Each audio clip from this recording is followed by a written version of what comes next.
Всем привет! Сегодня у нас ретроспектива, и мы с вами вспомним, какие масштабные модели советских легковых автомобилей ГАЗ М20 Победа выходили в различных российских и европейских журнальных сериях. Я вам постараюсь показать автомобили в хронологическом порядке, как я их приобретал в свою коллекцию. Также мы пролистаем 3 журнала из серии «Автолегенда СССР», «Автомобиль на службе» и «Автолегенда СССР. Лучшее». Если посмотреть на мои победы из журнальных серий, то самый первый автомобиль, который я приобрел в свою коллекцию, был выпуск номер 23. Машина с кузовом типа кабриолет в сером цвете. Как раз вы видите ее на ваших экранах. Затем я приобрел классический хэтчбэк в варианте такси. Это машина из серии «Автомобиль на службе». И третья победа была из серии «Автолегенда СССР. Лучшее». Но в плане покраски это был самый худший образец из моей коллекции.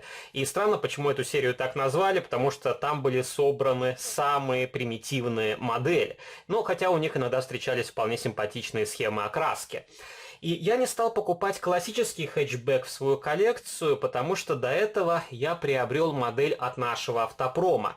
И если мне не изменяет память, у НАПа на то время предлагалось 2 варианта окраски классической Победы. Одна машина была в бежевом цвете, у второй был довольно необычный синий-сиреневый оттенок. И я взял вторую модель в свою коллекцию. И эти модели стоили чуть дешевле, чем продукция журнальной серии. Например, в киосках «Автолегенды» продавали за 320 рублей. Эти модели от НАПа можно было спокойно приобрести за 250. И у НАПа было преимущество в том, что окрашивали салоны. Они, конечно, окрашены в один цвет, но модель выделялась на фоне обычных журналов, у которых был салон из черного пластика, окрашенного в массе. И жаль, что НАП забросил эту тему, затем они переключились на выпуск грузовиков, а сейчас они штампуют что-то похожее на детские игрушки. И если посмотреть на качество этих моделей, то на то время оно было вполне нормальным. Особенно для тех людей, у которых в коллекции до этого были только старые модели от Агат, и это был некий свежий глоток воздуха. И эти модели, можно сказать, прошли проверку временем, во всяком случае корпус у них не зачумел, хотя у НАПа и в журнальных сериях уже встречаются чумные модели, и у НАПа были проблемы с ГАЗ-22 «Волга» с кузовом типа универсал, и такая «Волга» у меня есть из журнальных серий. Вполне хорошо проработано днище, указан бренд, и эти модели сделаны на формах RST, он же East Models, и точно такие же модели выпускались в журнальных сериях. Здесь отдельный глушитель, при желании его можно демонтировать и окрасить серебристой краской, хотя нужно до этого его подготовить, потому что очень много кусочков от спиленных литников. Также установлены брызговики на задней части. Правда, они, во-первых, приклеены не очень аккуратно, во-вторых, они из толстенного пластика. Здесь уже упрощенные колесные диски полностью в хроме, хотя на первых победах из журнальной серии «Автолегенда СССР» были отдельные колпаки. Еще раз повторюсь, у этой модели окрашены сиденья и дверные карты, вполне хорошие стеклоочистители. Встречаются пятнышки клея на лакокрасочном покрытии, также различный мусор, но за эту цену это более чем достойное изделие. И давайте быстро пролистаем журналы, которые продавались в то время. И первый журнальчик посвящен кабриолету. Здесь на лицевой странице есть очень симпатичный отреставрированный автомобиль в двухцветном варианте окраски. Также есть различная информация о том, как создавались эти автомобили, что происходило в стране в тот период.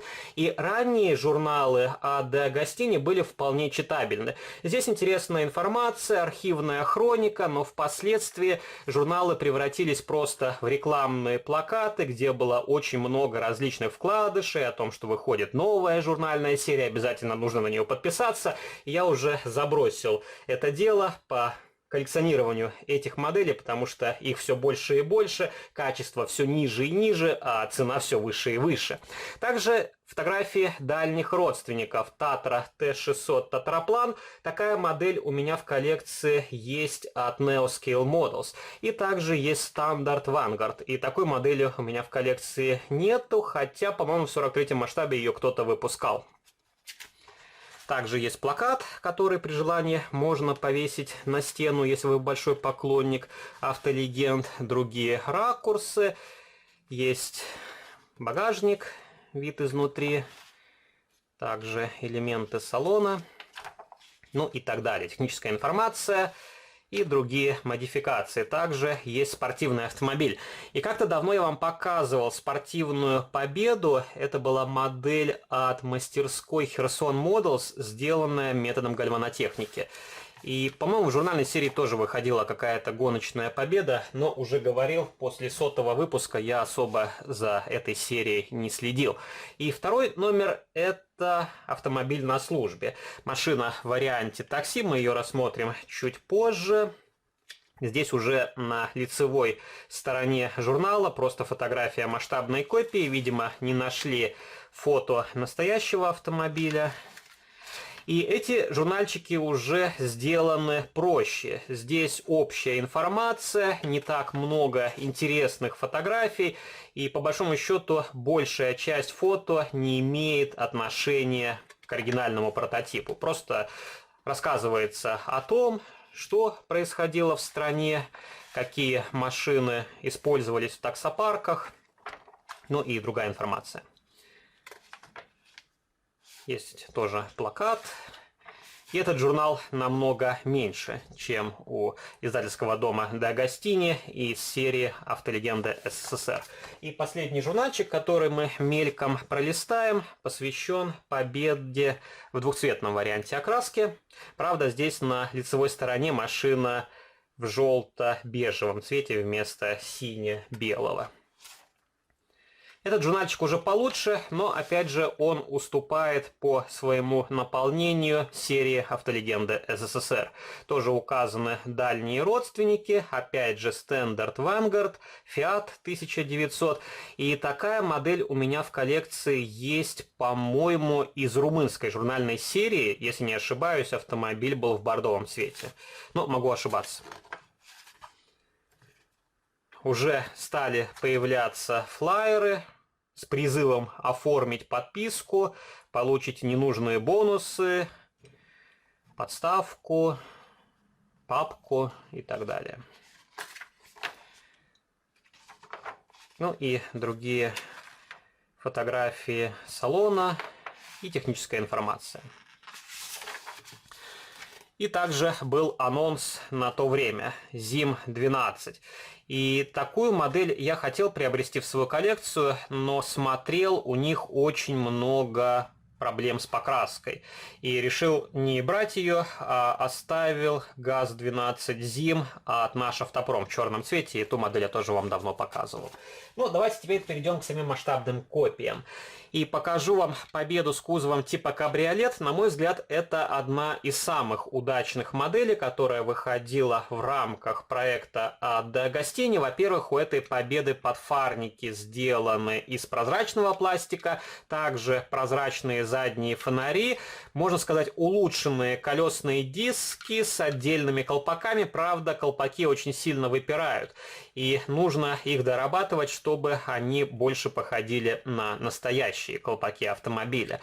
И окрасили панель приборов, но почему-то забыли окрасить сиденья.